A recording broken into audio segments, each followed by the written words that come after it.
الحمد لله نحمده ونستعينه ونستغفره ونعوذ بالله من شرور أنفسنا ومن سيئات أعمالنا من يهده الله فلا مضل له ومن يضلل فلا هادي له وأشهد أن لا إله إلا الله وحده لا شريك له وأشهد أن محمدًا عبده ورسوله اللهم صل على محمد وعلى آل محمد كما صليت على إبراهيم وعلى آل إبراهيم إنك حميد مجيد اللهم بارك على محمد وعلى آل محمد كما باركت على إبراهيم وعلى آل إبراهيم في العالمين إنك حميد مجيد أما بعد فإن خير الحديث كتاب الله وخير الهدى هدى محمد صلى الله عليه وآله وسلم وشر الأمور محدثاتها وكل محدثة بدعة وكل بدعة ضلالة وكل ضلالة في النار رب أعوذ بك من همزات الشياطين من همزه ونفخه ونفثه يا أيها الذين آمنوا اتقوا الله حق تقاته ولا تموتن إلا وأنتم مسلمون يا أيها الناس اتقوا ربكم الذي خلقكم من نفس واحدة وخلق منها زوجها وبث منهما رجالا كثيرا ونساء واتقوا الله الذي تساءلون به والأرحام إن الله كان عليكم رقيبا يا أيها الذين آمنوا اتقوا الله وقولوا قولا سديدا يصلح لكم أعمالكم ويغفر لكم ذنوبكم ومن يطع الله ورسوله فقد فاز فوزا عظيما رب اشرح لي صدري ويسر لي أمري واحلل عقدة من لساني يفقهوا قولي وهو الذي أنشأ جنات معروشات وغير معروشات والنخل والزرع مختلفا أكله والزيتون والرمان متشابها وغير متشابه كلوا من ثمره إذا أثمر وآتوا حقه يوم حصاده ولا تسرفوا إنه لا يحب المسرفين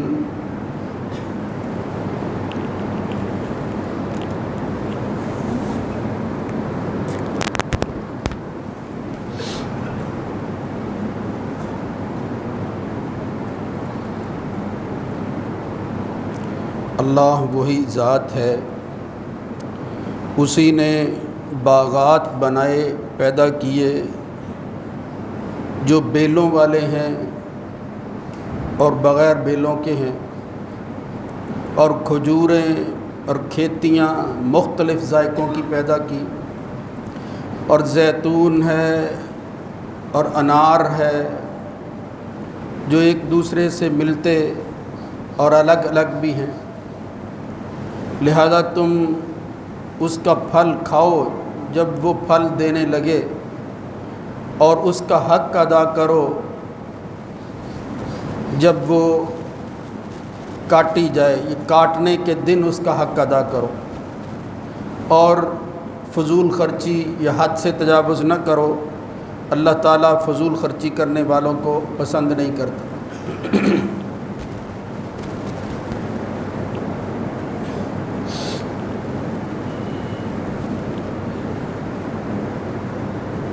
اللہ رب العزت کی حمد و ثنا کے بعد درود و سلام سید الرسل سید ولد آدم جناب محمد الرسول اللہ صلی اللہ علیہ وآلہ وسلم کی ذات گرامی پر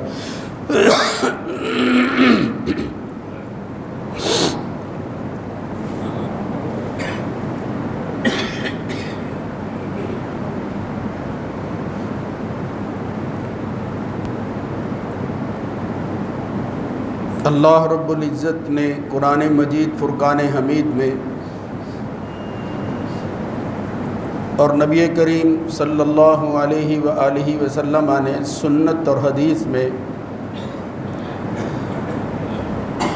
احکامات کی جو فہرست بیان کی ہے اور اس کی تفصیلات کو ہمارے سامنے رکھا ہے،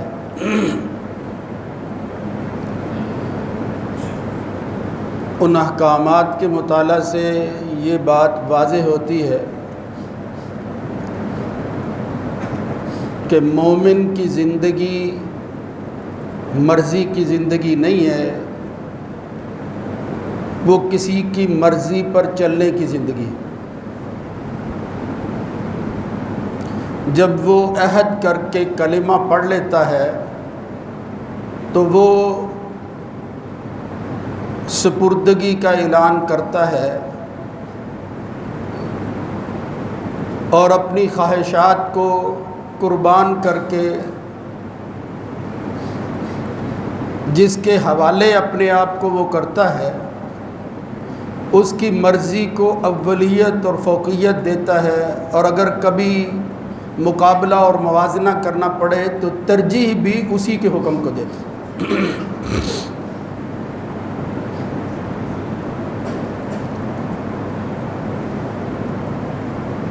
اور یہی فرق ہے ایک ماننے والے اور ایک منکر کے درمیان۔ ان احکامات میں جس سے انسان کا ایمان اور اسلام پرکھا جاتا ہے اور ظاہر ہوتا ہے کہ یہ کسی کی ماننے والا ہے، یہ اپنی منوانے والا نہیں ہے، وہ احکامات انسان کے بھلے ہی کے ہیں، اس لیے کہ جو فیصلہ اس کا مالک کرتا ہے وہ ایسا مالک ہے جس سے بڑھ کر رحمت، شفقت، پیار، محبت کرنے والا مالک اور کوئی نہیں ہو سکتا۔ لہذا اس کے احکامات کو بخوشی اور پوری رغبت کے ساتھ قبول کرنا چاہیے۔ بظاہر اگر کبھی نقصان بھی نظر آئے، انسان اپنی نگاہ جہاں تک دوڑا سکتا ہے بعض دفعہ اسے نقصان نظر آتا ہے، مگر اس کو وہ نقصان اور اس کے فائدے کا فیصلہ اسی بنیاد پر نہیں کرنا چاہیے کہ مجھے نظر آتا ہے۔ اگر اس کے مقابلہ میں اس کا کوئی حکم ایسا ہے جس میں اس نے فوائد ہی بتائے ہیں، وہ ضروری نہیں ہے کہ فوائد اس دنیا میں نظر آئیں۔ ایک ایسے جہان کے اندر جہاں تمہیں ایک ایک فائدے کی چیز کی جو ہے وہ تلاش ہوگی اور یہ فوائد اکٹھے ہو کر تمہارے پاس آ جائیں گے، پھر تمہیں قدر ہوگی کہ کاش ہم اس وقت مالک کی مان کر دنیا میں اگر کوئی نقصان نظر بھی آتا تھا تو پرواہ نہ کرتے، لیکن ان فوائد کو، ان نتائج کو جو آج حاصل ہو رہے ہیں، کاش ہم جو ہے وہ دیکھ پاتے، کاش ہم یہاں تک پہنچ پاتے۔ یہ بات میں جو عرض کر رہا ہوں وہ اس حوالہ سے ہے کہ اللہ تعالیٰ نے انسانوں کے مال کو جو نعمت کے طور پر عطا کرتا ہے، اس کے حصول کے بعد اس کے خرچ کرنے اور پھر اس میں سے متعلقہ لوگوں کا حق ادا کرنے کی تلقین کی ہے۔ یعنی تمہارا مال جو اللہ کا مال ہے، اس میں سے کچھ حصہ فرض کے طور پر اور پھر نوافل کے اعتبار سے الگ کرنا تمہارے لیے تمہارے ایمان کی اور اسلام کی نشانی۔ اللہ فرماتا ہے وَآتُوهُمْ مِمَّا لِلَّهِ الَّذِي آتَاكُمْ، پہلے یہ ذہن بناؤ کہ یہ جو کچھ تمہارے پاس ہے یہ امانت ہے، اصل مالک اس کا کوئی اور ہے۔ آتوہم من مال اللہ، تمہارا نہیں ہے۔ مومن کو یہ یقین کرنا چاہیے کہ مال اللہ کا ہے۔ خوش قسمت ہے وہ آدمی کہ جس کو وہ مال دیا جاتا ہے۔ اس کو اس سینس میں سمجھو کتنی خوش نصیبی ہے کہ مال اللہ کا ہو، لیکن اللہ اپنے مال کو کسی کے حوالے کر دے کہ یہ میرا مال جو ہے اس کو وقتی طور پر تم اپنے پاس رکھ لو۔ دنیا میں دیکھو کوئی ایک کوڑی، ایک پیسہ بغیر کسی وجہ کے بندہ کسی کے حوالے نہیں کرتا جب تک کہ پتہ نہ ہو کہ یار یہ واپس بھی ہو جائے گا یا نہیں۔ اللہ رب العزت مال اس کا ہے، دے کس کو رہا ہے؟ اے بندے تو لے لے، مال میرا ہی ہے، میں جب چاہوں گا لے لوں گا، میرے لیے یہ لینا کوئی مشکل نہیں ہے، لیکن میں تجھے یہ اعزاز بخش رہا ہوں کہ دنیا میں یہ اعلان ہو رہا ہے کہ اللہ کا مال اس نے فلاں بندے کے سپرد کیا ہوا ہے۔ یعنی جب آدمی کسی کو اعتماد کے ساتھ اپنا امین بنا لیتا ہے، خازن بناتا ہے، اس کا مطلب یہ ہے کہ اس پر اس کو بڑا فخر ہوتا ہے۔ وہ جس اعتماد کے ساتھ اپنا مال کسی کے سپرد کرتا ہے وہ اپنے سے بھی زیادہ اس کو عزیز سمجھتا ہے، یا یوں سمجھتا ہے کہ اب میرے اور اس کے اندر فرق نہیں ہے۔ کہاں خالق، کہاں رب السماوات والارض، اور کہاں یہ بندہ، یہ انسان، یہ حقیر ذات۔ اللہ رب العزت برابری کر رہا ہے اس اعتبار سے کہ میں نہیں سمجھتا کہ مال میرا ہو اور تو اس میں جو ہے وہ کوئی خیانت کرے گا، میں تجھے اعتماد کے ساتھ دے رہا ہوں اور معتمد سمجھ کر دے رہا ہوں۔ اس لیے میرے بھائیوں، سب سے پہلی بات تو ذہن میں یہ ہونی چاہیے کہ یہ مال ہے کیا، اس کی حیثیت کیا ہے۔ پھر وہی اللہ کہتا ہے کہ اس میں سے بھائی اب یہ جو مال ہے میرا، اس میں سے کچھ نکال کر فلاں کو دے دو۔ تو اس اعتبار سے فقہی اصطلاح میں کچھ مال فرضی طور پر ان لوگوں کے حوالے کیے جاتے ہیں جن کو دینے کا اللہ فیصلہ کرتا ہے، اور کچھ نفلی ہے۔ فرض مالوں میں سے ایک مشہور اصطلاح جو استعمال ہوتی ہے قرآن و سنت کی روشنی میں، وہ ہے مال کا فرض حصہ نکالنا، زکوٰۃ دینا۔ خذ من اموالہم صدقۃ تطہرہم وتزکیہم بہا۔ تزکیہ نفس کا ایک طریقہ کار کہ انسانوں کے نفس کے اندر وہ تزکیہ کیسے ہو سکتا ہے، ان کا مال پاک کیسے ہو سکتا ہے جس کے ذریعے ان کے دل پاک ہو۔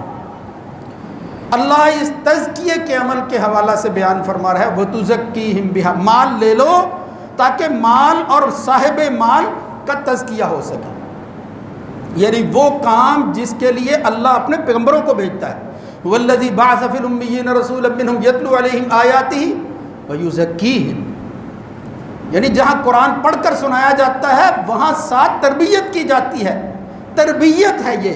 کہ ان آیات کو سننے کے بعد تم نے عمل کیسے کرنا ہے، اس کو کہتے ہیں تزکیہ نفس۔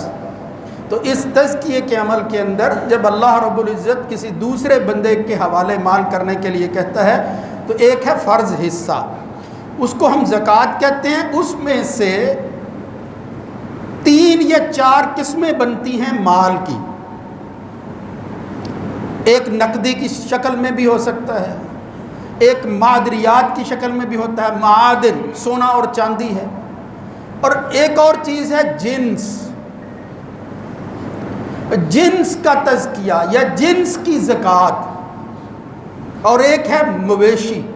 یعنی پالتو جانوروں کی زکوٰۃ۔ اس میں سے یہ جو جنس کی زکوٰۃ ہے اس کا کیا مطلب ہے؟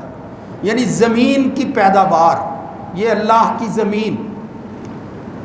اس میں سے جو مال نکلتا ہے اس میں سے فرض حصہ نکالنا، وہ بھی ایک زکوٰۃ کی قسم ہے جس کو اصطلاح کے اندر عشر کہتے ہیں۔ عشر کا معنی کیا ہوتا ہے؟ 10واں حصہ یا نصف العشر، یعنی عشر کا نصف 20واں حصہ۔ یہ عدد کے اعتبار سے تو بڑھ رہا ہے، ویسے کم ہوتا ہے۔ عشر کا مطلب 10واں، 1/10 جسے کہتے ہیں، اور یعنی ایک میں سے 10واں حصہ۔ کوئی چیز ہے 10 حصے کر لیں اس میں سے ایک، اور اگر ایک میں سے 20 کر لیں وہ کم ہوں گے، یعنی حجم کے اعتبار سے کم ہوں گے۔ تو عشر یا نصف عشر، یہ زمین کی پیداوار جنس جب اللہ تعالیٰ تمہیں عطا کرتا ہے، یہ موسم ہے جنس کے حصول کا۔ مجھے یہ بات کہنے کی ضرورت اس لیے محسوس ہوئی کہ اب کچھ آوازیں اٹھ رہی ہیں، بلکہ لوگ مسائل تک پوچھتے ہیں۔ ایک آدمی نے تو بات سنائی، میں حیران ہو گیا کہ آج کل جو یہ فصل کے اعتبار سے کچھ اس کی قیمت کے حوالے سے ایسی باتیں سامنے آ رہی ہیں کہ بظاہر نقصان نظر آتا ہے، یا فائدہ اس طرح کا نہیں ہے جس طرح بندے نے سوچا ہوتا ہے، نقصان بھی نہیں ہے بعض دفعہ۔ تو انسان مومن مسلمان نمازیں پڑھنے والے وہ پوچھتے ہیں بھی قرآن میں کہاں ہے کہ مال جو ہے وہ عشر نکالو؟ قرآن میں تو کوئی نہیں ہے۔ فلاں آدمی جو ہے وہ کہتا ہے، فلاں عالم کہتا ہے، اب پتہ نہیں انہوں نے کہا یا نہیں، میں نام تو نہیں لینا چاہتا۔ مشہور لوگ ہوتے ہیں، نام لیتے وہ کہتے ہیں جی کوئی عشر نہیں، یہ تو مولویوں نے بس ایسے دھندا بنا رکھا ہے پیسے وصول کرنے کے لیے۔ انا للہ و انا الیہ راجعون، ہم یہاں تک پہنچ گئے ہیں۔ تو یہ جو عشر ہے یہ خدا نہ خواستہ کسی انسان کے فائدے کی چیز نہیں ہے کہ بندہ اپنے فائدے کے لیے جو ہے وہ غلط سلط بات اللہ کی طرف منسوب کر دے۔ یہ تو قرآن و سنت کے دلائل ہیں، یہ تو حق ہے اس فصل کا۔ تمہارا یہ مال، تمہارے یہ کھانے کی چیزیں پاک نہیں ہو سکتی جب تک کہ دیگر مالوں کی طرح تم اس میں سے حق نہیں نکالو گے۔ یہ جو آیت میں نے ابھی پڑھی ہے اس میں تو امر کا صیغہ ہے۔ اللہ رب العزت فصلوں کے حوالے سے تعارف کرواتے ہوئے کہتا ہے کہ فصلیں کس طرح کی ہوتی ہیں۔ کچھ بیلدار ہوتی ہیں، اوپر ان کی بیلیں چڑھتی ہیں، پھر فصل جو ہے وہ پھل آتا ہے۔ کچھ ویسے تناور درخت ہوتے ہیں، ان کو ضرورت نہیں ہوتی، زمین میں سے بھی بغیر بیلوں کے وہ نکل آتے ہیں۔ تو یہ ساری چیزیں، ان میں سے کچھ کا نام لیا ہے اللہ نے۔ کیا کہا؟ والزیتون والرمان، یعنی یہ دیکھیں یہ کھانے کی چیزیں پھلوں میں سے زیتون، اس کا آئل، اسی طرح یہ رمان انار، اس کی تو بیلیں وغیرہ اس سے بھی کوئی تعلق نہیں۔ تو اللہ رب العزت بیلوں کے ساتھ بغیر بیلوں کے تعارف کرواتے ہوئے کیا کہتا ہے؟ وَآتُوا حَقَّهُ يَوْمَ حَصَادِهِ۔ یہ نہیں ہے کہ بھئی فیصلہ کرنا ہے تو بعد میں کریں گے کہ ہمیں بچا کیا ہے، ہماری فصل میں سے فائدہ ہوا ہے یا نقصان ہوا ہے، ٹھیکہ دینا ہے، میں نے اپنا حصہ وصول کرنا ہے۔ وہ کسان نے بھی، مالک زمین نے بھی، یہ حصے پر جو ہے وہ بھی کاشت ہوتی ہے۔ ذمہ دار دو طرح کی کاشت جو ہے وہ کرتے ہیں، ایک زمین کا مالک جو ہے اس کا بھی حصہ ہوتا ہے، محنت کرنے والے کا بھی ہوتا ہے۔ دوسرا یہ ہے کہ محنت کرنے والے کی ہی ساری فصل ہوتی ہے، وہ ٹھیکہ ادا کرتا ہے مالک کو۔ یہ شکلیں ہیں۔ تو وہ اب ہیلے بہانے کرتے، ہیلے، یہ وہی کام ہے جو بنی اسرائیل کے لوگ کرتے تھے کہ احکامات کے نہ ماننے کے لیے کوئی طریقہ وضع کر دیا جائے شرعیت طور پر، بھئی کوئی ایسی شکل بنا دو جس سے ہماری جان چھوٹ سکے کہ عشر نام کی کوئی چیز قرآن و سنت میں نہیں ہے، یہ خود لوگوں نے بنا رکھی۔ اللہ رب العزت کہتا ہے وَآتُوا حَقَّهُ يَوْمَ حَصَادِهِ، یہ حساب کتاب کی ضرورت نہیں ہے۔ اللہ نے جو حساب کرنا تھا، جو ضروری تھا، وہ خود ہی کر دیا ہے۔ یعنی تمہارے لیے عشر کو نصف کر دیا، 10ویں کو 20ویں پر اللہ لے گیا ہے، وہ اللہ کا فیصلہ اسی طرح قبول کرنا چاہیے اپنی مرضی کے ساتھ۔ میں نے فلاں خرچہ ادا کرنا ہے، میرا فلاں خرچ اتنا ہوا ہے، فصل کے کاٹنے پر ہو سکتا ہے، یہ میں ہو سکتا ہے اس لیے کہہ رہا ہوں، یہ کبھی کبھی ہوتا ہے کہ کچھ نقصان کا احتمال ہو، لیکن یہ نقصان اور فائدے تو آپ بعد میں دیکھیں گے، اس لیے کہ بعد میں ہی فائدے یا نقصان سامنے آتے ہیں۔ کاروبار کوئی بھی بندہ کرتا ہے، اللہ کیا کہتا ہے؟ اللہ کہتا ہے وَآتُوا حَقَّهُ يَوْمَ حَصَادِهِ، لوگوں کی نظریں لگی ہوئی ہیں کہ کب فلاں حاجی صاحب، فلاں جو ہے وہ ذمہ دار، فلاں چودھری کی فصل جو ہے وہ آئے گی، میں محنت کر رہا ہوں، کاٹ رہا ہوں، اس میں سے مجھے حصہ ملے گا۔ تو ان انسانوں کا حصہ اسی کاٹنے والے دن کے اندر، حساب کرنے کے بعد نہیں۔ اور پھر ساتھ ہی ایک اور مسئلہ، یہ صرف 4 فصلوں کی بات نہیں ہے، بھئی 4 فصلوں کا ذکر آتا ہے، وہ ضعیف حدیثیں اس طرح کی لوگوں کو سنا کر اور پھر وہ سہارے کے طور پر لوگوں سے کہتے ہیں اللہ نے تو کوئی نہیں کہا، یہ سبزیوں میں تو کوئی زکوٰۃ نہیں ہے، کوئی عشر نہیں ہے۔ اللہ کیا کہہ رہا ہے؟ وَآتُوا حَقَّهُ يَوْمَ حَصَادِهِ، اور ساتھ ہی یہ کہا زیتون اور رمان کے اندر بھی تم نے اس کا حصہ نکالنا ہے۔ اور ایک حدیث میں آتا ہے کہ اصل یہ جو شہد ہے اس میں سے بھی حصہ نکالنا ہے۔ تفصیل بیان کی محمد الرسول اللہ صلی اللہ علیہ وسلم۔ قرآن سمجھ ہی آتا ہے جب اللہ کے رسول سے سمجھیں، جب اپنی مرضی سے سمجھیں گے پھر فیصلے اپنی ہی مرضی کے ہوں گے۔ پھر واقعتاً تم اپنی خواہشوں کے مطابق جب فیصلے کرو گے تو پھر عشر کسی سال جو ہے وہ تمہیں نظر آئے گا، کسی سال جو ہے وہ بالکل نظر نہیں آئے گا، تمہاری آنکھوں کے سامنے کوئی پردہ حائل ہو جائے گا، اور اس کی وجہ سے وہ جو حکم 1 سال پہلے تھا وہ مسخ ہو جائے گا، وہ ختم ہو جائے گا۔ یہی تو ایمان کی آزمائش کا وقت ہوتا ہے۔ اس لیے میرے بھائیوں، صرف عرض یہ کرنا ہے کہ محمد الرسول اللہ صلی اللہ علیہ وسلم نے فرمایا فیما سکت السماء والعیون او کان عصریا العشر، دیکھو خود فیصلہ کر دیا فرق رکھ کے کہ کچھ فصلیں ایسی ہیں کہ جو آسمانی پانی، بارش کے ذریعے، چشموں کے پانی کے ذریعے خود بخود اگتے ہیں، یعنی درخت کئی وہ پانی جو ہے وہ ان کو مل جاتا ہے خود بخود، آثاریاً، خود بخود پیدا ہونے والی چیز اور حاصل ہونے والا پھل۔ 3 چیزیں بیان کی، بارش کا پانی ہو، چشمے ہو، خود بخود پیدا ہو۔ کیا مطلب ہے؟ یعنی جس پر تمہاری لاگت نہیں آئی، جس پر تمہارا مال صرف نہیں ہوا، لہذا اس میں سے جب تمہاری فصل پک جائے، کاشت ہو جائے، ہارویسٹنگ جو ہے وہ اس کی ہو جائے، تو اس کے بعد پھل جو ہے وہ تم نے چن لیا ہے، اگر ہارویسٹنگ والا نہیں ہے چن لیا ہے تم نے، تو العشر، اس میں سے 10واں حصہ نکالنا فرض ہے، فرض۔ وآتوا حقہ یوم حصادہ، جس طرح مال جو ہے اس کی زکوٰۃ نکالنا فرض ہے، فصل کی زکوٰۃ وہ بھی عشر نکالنا فرض ہے تم پر۔ اور فرمایا وما سقی بالنضح، ہاں اگر کوئی کنویں کے پانی کے ذریعے تمہارا جو ہے وہ تیل استعمال ہوتا ہے، محنت لگتی ہے، پیسے خرچ ہوتے ہیں، تو فرمایا پھر ففیہا نصف العشر، خود اللہ نے فیصلہ کر دیا ہے بھئی تمہارا جو خرچ آتا ہے اس کی وجہ سے تخفیف پیدا کر دی ہے، حکم کے اندر اس طرح کی سختی نہیں رہی، لہذا پہلے عشر تھا اس لیے کہ تمہاری کوئی لاگت نہیں تھی، سب کچھ اللہ کے عطیات تھے جو تمہیں مل رہے تھے۔ اب اگر تمہارا کچھ خرچ ہوا ہے تو وہ خرچ جو اللہ رسول نے بتایا ہے اس کی وجہ سے فرمایا نصف العشر، پھر 20واں حصہ نکال دو، 10واں حصہ نکالنے کی ضرورت نہیں ہے، لیکن نکالنا ضرور ہے۔ اور اسی طرح نصاب مقرر کیا محمد الرسول اللہ صلی اللہ علیہ وسلم۔ میں حیران تھا کہ بعض لوگ یہ بیان کرتے ہیں، یہ بس شاید کوئی مسلکی بات ہے کہ بھئی یہ نصاب وغیرہ بھی کوئی نہیں ہے، حالانکہ اللہ کے رسول صلی اللہ علیہ وسلم نے نصاب بتا دیا، جہاں اللہ کے رسول نے زکوٰۃ کا نصاب بتایا ہے وہاں ہی عشر کا نصاب بتایا ہے۔ لیس فیما دون خمسۃ اوسق من التمر صدقۃ، بلکہ پہلے عشر جو ہے وہ بیان کیا نبی کریم صلی اللہ علیہ وسلم نے، 5 وسق سے کم اگر تمہاری فصل ہو، تمہارا پھل ہو، کھجوروں کے بارے میں فرمایا اگر وہ 5 وسق یعنی ایک پیمانہ ہے فصل کو اور اسی طرح پھلوں کو جو ہے وہ ناپنے کا، فرمایا اگر وہ 5 وسق سے کم ہو، اسی طرح لیس فیما دون 5 اواق من الورق صدقۃ، چاندی اگر 5 اوقیہ سے کم ہو تو پھر بھی کوئی صدقہ نہیں ہے، 5 وسق جو ہے اس سے کم ہو تو پھر فصل میں نہیں ہے، اسی طرح چاندی میں نہیں ہے، اسی طرح لیس فیما دون 5 ذود من الابل، مویشی اور پالتو جانور جو ہیں وہ اگر 5 سے کم ہو ان پر بھی زکوٰۃ اور صدقہ فرض نہیں ہے، یعنی تفصیل بیان کر دی محمد الرسول اللہ صلی اللہ علیہ وسلم۔ اب ضرورت نہیں تھی اس کے بعد کہ وہ چیزیں جو ہم خود اپنے طور پر جو ہے وہ سمجھتے ہیں کہ یہ بھی حصہ نکالنا ضروری ہے پھر دیں گے،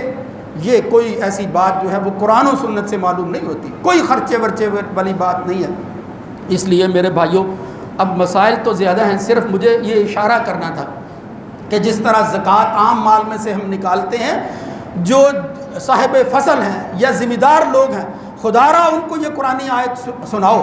اللہ سورہ بقرہ میں کیا کہہ رہا ہے؟ یا ایھا الذین آمنوا انفقوا من طیبات ما رزقناکم ما کسبتم، جو تم کمائی کرتے ہو اس میں سے پاک مال میں سے خرچ کرو۔ اب پہلے ہی دیکھ لینا چاہیے کہ یہ مال آیا کہاں سے ہے، پاک ہے یا نہیں، لیکن ساتھ ہی کہا وَمِمَّا أَخْرَجْنَا لَكُم مِّنَ الْأَرْضِ، اس میں سے بھی خرچ کرو جو زمین سے تمہیں پیداوار حاصل ہوتی ہے، جو اللہ ہم نے نکالا تمہارے لیے۔ اگر ہم چاہتے تو اس زمین کو حکم دیتے تمہارے لیے کچھ جو ہے وہ نہ نکلتا، محروم ہو جاتے۔ اللہ نے سورہ قلم کے اندر ایک واقعہ بیان فرمایا ہے، اسی طرح کے لوگ جن کا باپ جو ہے وہ عشر اور صدقہ نکالا کرتا تھا، جب وہ مر گیا تو انہوں نے کہا باپ تو بس لوگوں کا ہی جو ہے وہ سوچتا رہتا تھا، چھوڑو وہ وقت گئے، اب جو ہے وہ ماڈرنزم ہے، اب جدت آ گئی ہے، لوگ اور طرح سوچتے ہیں کیپٹلزم کا زمانہ ہے، مال اکٹھا ہونا چاہیے، ہم ذمہ دار نہیں ہیں، ہم نے کوئی ٹھیکہ نہیں لے رکھا غریبوں کو کھلانے کا، مطلب اس طرح کی سوچ پیدا ہوئی۔ اور وہ کیا کہتے ہیں، انا بلوناہم کما بلونا اصحاب الجنہ، ادھر وہ سوچیں پیدا کر رہے ہیں، اللہ کہہ رہا ہے لو میں تمہاری آزمائش کرنے والا ہوں، ابھی تمہیں باپ یاد آئے گا، وہ جو اللہ کا حصہ نکالتا تھا، اللہ کا حصہ دیتا غریبوں کو تھا، تمہیں بہت جلد میں یاد کروانے والا ہوں، مر تو گیا ہے، باپ کی بھی یاد اب تمہیں نہیں ستا رہی، تم یہ سمجھ رہے ہو کہ باپ تھا مر گیا اپنے ساتھ ہی سب کچھ لے گیا، ہمیں کرنے کروانے کی کوئی ضرورت نہیں ہے، بدقسمتی۔ فرمایا کما بلونا اصحاب الجنہ اذ اقسموا لیصرمنھا مصبحین، وہ آپس میں بھائی جن کا باپ مر گیا اور اب بیٹے ہیں، وہ بھائی آپس میں مشورہ کیا کر رہے ہیں، کوئی ایسا طریقہ بھائی اختیار کرو، یہ جو فقیر، یہ جو مانگنے والے آ جاتے ہیں ان کو خبر ہی نہ ہو، لیصرمنھا مصبحین ولا یستثنون، یہ حصہ وصہ نکالنے کی ضرورت نہیں ہے، یا یہ ہے کہ یہ استثناء کرنے کی ضرورت نہیں ہے کہ اتنا حصہ اللہ کا ہے وہ دینا ہے، باقی جو ہے وہ ہمارا نہیں، ولا یستثنون، کوئی استثناء نہیں ہے۔ فطاف علیہا طائف من ربک، یہ بھی اپنی مشاورت جو ہے وہ ایک گھر کے اندر لگائے ہوئے تھے، وہ مجلس شورا گھر میں بیٹھی سازشیں کر رہی تھی کہ کس طرح غریبوں کو محروم کرنا ہے۔ اللہ رب العزت تو دلوں کے بھید جانتا ہے، تمہاری زبانوں پر آنے سے پہلے ہی اسے معلوم ہے تم کرنے والے کیا ہو۔ فطاف علیہا طائف من ربک، اللہ نے ایک طائفہ بھیجا ہے، وہم ناہمون، ابھی تم نے فصل صبح جا کر کاٹنی تھی، اللہ رب العزت نے فیصلہ رات ہی کو کر دیا۔ فاصبحت کالصریم، صبح جا کر دیکھتے ہیں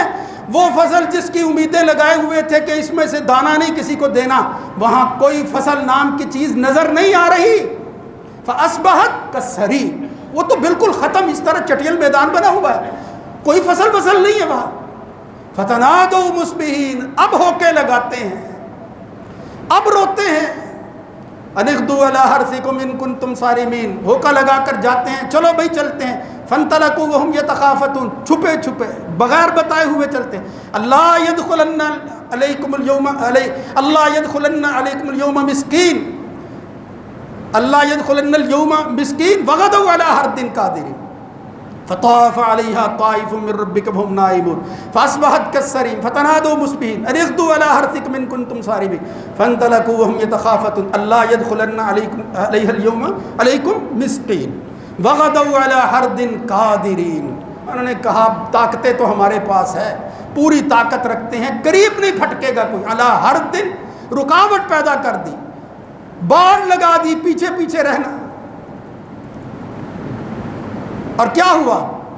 وغدوا علی حرد قادر فلما رأوها قالوا انا لضالون، اپنی ہی فصل ہے، اپنی ہی زمین ہے، اس کی حالت کو دیکھ کر پھر کہتے ہیں معلوم ہوتا ہے ہم راستہ بھول گئے ہیں، ہماری فصل کسی اور جگہ لگی ہوئی ہے۔ دیکھو اللہ کے فیصلے، پتہ ہی نہیں چل رہا کہ یہ ہماری ہی زمین ہے، وہ ہم نے ہی اگائی تھی، ہوا کیا ہے اس طرف خیال نہیں جا رہا۔ اور جب سوچا، غور کیا، ایک بھائی سمجھدار بھی تھا، اس نے کہا خدا کے بندو، جو رات ہم سازشیں کرتے رہے ہیں، میں نے تمہیں سمجھایا تھا اس طرح نہ کرو، اللہ ناراض نہ ہو جائے کہیں ہماری اس حرکت پر۔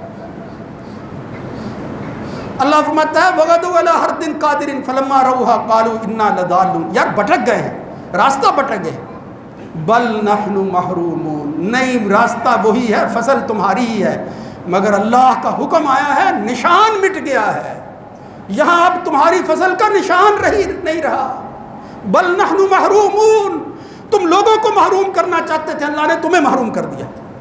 قال اوسطهم الم اقل لكم لولا تسبحون، اور میں نے نہیں کہا تھا، اور اللہ کا ذکر کرو، اللہ سے مانگو، یا اللہ بہتر وقت لا کہ ہم اپنی فصل کو کاٹیں، جو جس کا حصہ بنتا ہے اس کو بھی دیں، یہ نعمت جو ہے اس کو ہم خود بھی استعمال کریں، لولا تسبحون، میں نے تو یہ کہا تھا اللہ کی تسبیح کرو، اس کو یاد کرو۔ قالوا سبحان رب، اب دیکھو یہ بھی خوش قسمتی تھی، خیال آ گیا کہ یار بات تو یہی ٹھیک تھی جو قال اوسطهم، یہ سمجھدار بھائی کہتا تھا۔ میرے بھائیوں یہ واقعہ عرض کرنے کا مطلب کیا، پھر آگے بھی ہے۔ قالوا سبحان ربنا انا كنا ظالمين فاقبل بعضهم على بعض يتلاومون، پھر وہ ملامت کرنے لگے، قالوا یا ویلنا انا كنا طاغین عسى ربنا ان يبدلنا خيرا منها انا الى ربنا راغبون، مطلب کیا ہے؟ ان کو پھر بھی خیال آ گیا، نقصان ہونے کے بعد خیال آیا اور ایک دوسرے کو ملامت کرنے لگے، یعنی رجوع کی شکل بن گئی۔ اسی طرح میرے بھائیوں، یہ باتیں سن کر آگے پہنچا کر لوگوں کو یہ بتانا ہے کہ اللہ رسول کا فیصلہ تسلیم کرو، اسی کے اندر یہ فصل ہری بری جو ہے وہ پھر اللہ دے دے گا۔ اگر بظاہر اس دفعہ وہ کسی وجہ سے جو ہے وہ نقصان نظر آتا ہے، نقصان اور فائدہ اللہ کی طرف سے آتا ہے، اللہ ڈبل کرنے والا ہے، بڑھا دے گا، تمہاری سوچ سے بھی بڑھ کر دے گا۔ لہذا محروم نہ رکھو، جن کا حصہ اس میں سے بنتا ہے وہ دے دو، ورنہ ان باغ والوں کی طرح ہوگا جو باغ والے پھر ہاتھ لگائے دیکھے پھرتے تھے، آنکھیں ان کی جو ہے وہ چندھیا گئی کہ پتہ نہیں زمین ہماری ہے بھی یا نہیں ہے۔ اس لیے میرے بھائیوں، اس وقت کے آنے سے پہلے کہ جب اللہ کا کوئی فیصلہ خدا نہ خواستہ ہو جائے، پھر جب اللہ فیصلہ کرتا ہے تو کیا کہتا ہے؟ کذالک العذاب، جب میں کھینچتا ہوں تو پھر عذاب کی ہلکی سی شکل یہ ہوتی ہے۔ اور آگے کیا کہا؟ وَلَعَذَابُ الْآخِرَةِ اکبر، یہ تو ابھی میں نے دنیا میں دکھایا ہے، جب تم میرے مال کے ساتھ، ذرا شروع میں جو میں نے بات عرض کی تھی، مال میرا تھا، اللہ فرماتا ہے جب تم میرے مال کے ساتھ یہ کچھ کرو گے، وَلَعَذَابُ الْآخِرَةِ أَكْبَرُ لَوْ كَانُوا يَعْلَمُونَ، کاش تمہیں پتہ چل جاتا، ابھی تو دنیا میں نے تمہیں جھنجھوڑا ہے، میں تمہارے ساتھ آخرت میں کیا کرنے والا ہوں۔ لَوْ كَانُوا يَعْلَمُونَ، لَوْ كَانُوا يَعْلَمُونَ، اب کسانوں، ذمہ داروں، کاش تم جان لو اس بات کو کہ اللہ کیا کرنے والا ہے۔ اللہ رب العزت سے دعا ہے کہ اس وقت سے پہلے اللہ ہمیں ہدایت نصیب فرمائے، اللہ تعالیٰ اپنے احکامات پر عمل کرنے کی توفیق نصیب فرمائے۔ اسی حوالے سے مجھے یاد آ گیا، اگر یہ شاید ممکن تو نہیں ہے، یہ فصل کے موقع پر ہمارا بھی ادھر مدرسہ ہے، بچے پڑھتے ہیں، جہاں اور خرچہ آپ جو ہے ان کے کھانے کے لیے چندہ پاٹ صاحب دوستوں سے مانگ رہے ہوتے ہیں، ہزار ہزار روپے اکٹھا کرتے ہیں۔ اگر فصل کسی کی ہے اور وہ دینا چاہتا ہے تو اس کی شکل جو ہے وہ یہ ہو سکتی ہے کہ حصہ نکال کر اس کی قیمت وہ جمع کروا دیں، اکٹھے ہی جمع کروا دیں۔ تو عرض کرنے کا صرف مطلب یہ تھا کہ عشر یا نصف عشر فصل میں سے دینا، کاٹنے کے دن دینا، یہ اللہ اور اس کے رسول کا حکم ہے۔ اللہ تعالیٰ اس کو سمجھنے کی توفیق نصیب فرمائے اور اس پر عمل پیرا ہونے کی توفیق نصیب فرمائے، اور پھر یہ کام جو ہے اس کو اللہ رسول کا فیصلہ سمجھ کر کرنے کی توفیق دے۔ اقول قولی ھذا استغفر اللہ لی۔ سولہ بھول گئے ہو۔